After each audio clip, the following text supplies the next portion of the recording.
I think one thing that's really stood out to me was that our vacation, we don't have to take it all at once or even in 1 week blocks. We can literally schedule a day here, a day there, give ourselves 3-day weekends, 4-day weekends, or also take a week off or 2 weeks off.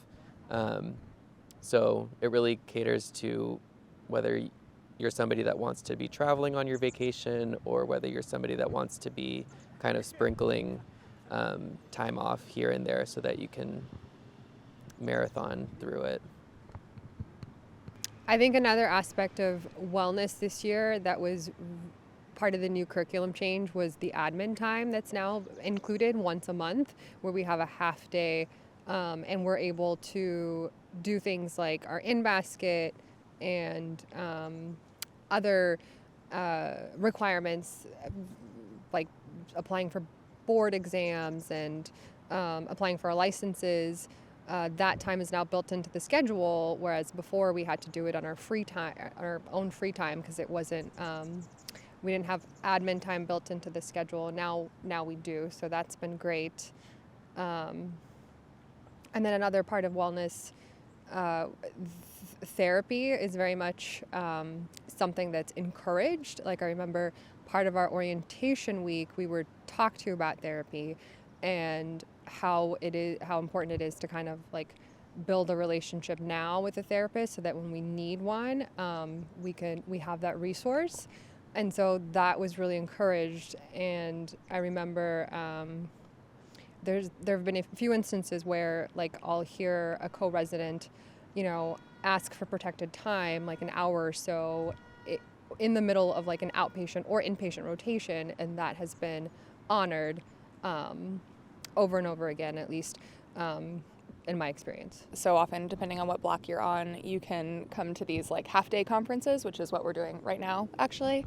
And if there's time that's not scheduled, the program's kind of shifting to give you that time to yourself, kind of acknowledging that wellness doesn't always mean a planned activity. It can mean, just doing your own thing. And so I think something that was nice about residency in general for me to realize when I got here was that you actually have more time, or at least I felt like I had more time than I did in medical school, where you can, I don't know, I always felt like I was on the clock studying.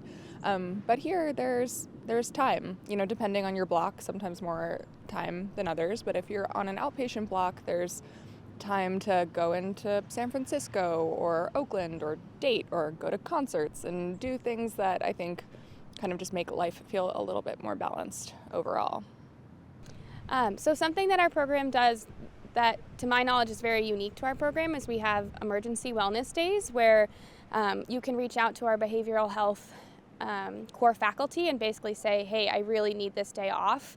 And it's a no questions asked. They will call you out of whatever you're supposed to be in that day and make sure that you have like everything that you need to kind of take the day off for whatever reason needed.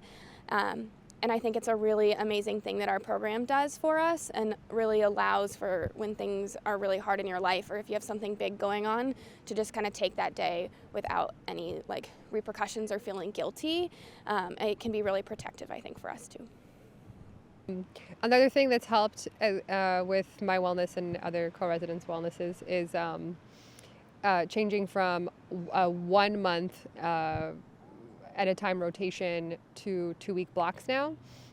It's really helped with burnout, especially on inpatient rotations like medicine, surgery, and OB.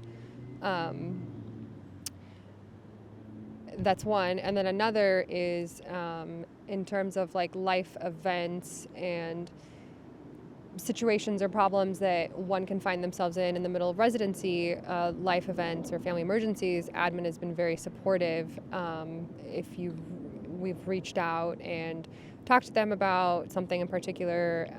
If they don't have the answers, they're always quick to find somebody, whether it's a mentor, an advisor, to check in on us, to call us, and to offer advice or help or leave of absence when needed. So that's been really great.